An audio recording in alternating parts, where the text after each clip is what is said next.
शैतान की, बहुत खतरनाक, बहुत डरावनी।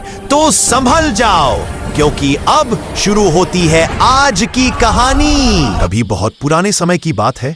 राज्य का नाम था रक्तगढ़।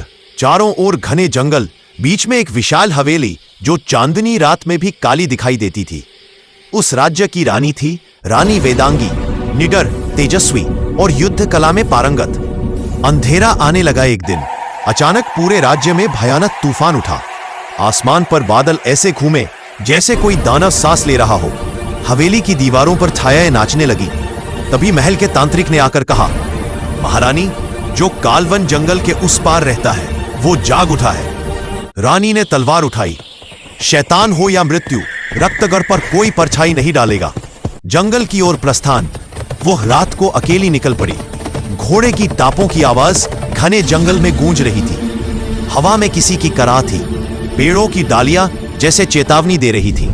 दूर एक पुरानी हवेली दिखी जिसकी खिड़कियां खुद से खुल बंद हो रही थी। रानी अंदर गई। वहां दीवारों पर लाल निशान थे और हवा में सड़न की गंध। अचानक जमीन फटने लगी और धुएं के बीच से निकला वो शैतान। शैतान का आगमन वो इतना विशाल था कि उसकी परछाई ने पूरा आकाश। उसकी आंखें अंगारों जैसी जल रही थी और उसकी आवाज से हवेली कांप उठी। मनुष्य, तू मेरे संसार में आई है, अब लौट नहीं पाएगी। महायुद्ध रानी ने बिना झिझक तलवार निकाली। हवेली के स्तंभ टूटे, बिजली गिरी, तूफान ने सब उड़ा दिया, पर रानी अडिग रही। हर वार के साथ वह शैतान को पीछे धकेलती गई। अंत में उसने अपनी तलवार को हवेली के पवित्र अग्निकुंड में जलाया। यह राज्य मेरे पूर्वजों का है और अब तेरी समाप्ति यही होगी। तलवार आग में जल उठी, एक गर्जना हुई और पूरा जंगल लाल रोशनी से चमक गया। जब सवेरा हुआ तो शैतान राख बन चुका था। नया सवेरा। रानी थकी पर विजयी थी। हवेली अब शांत थी।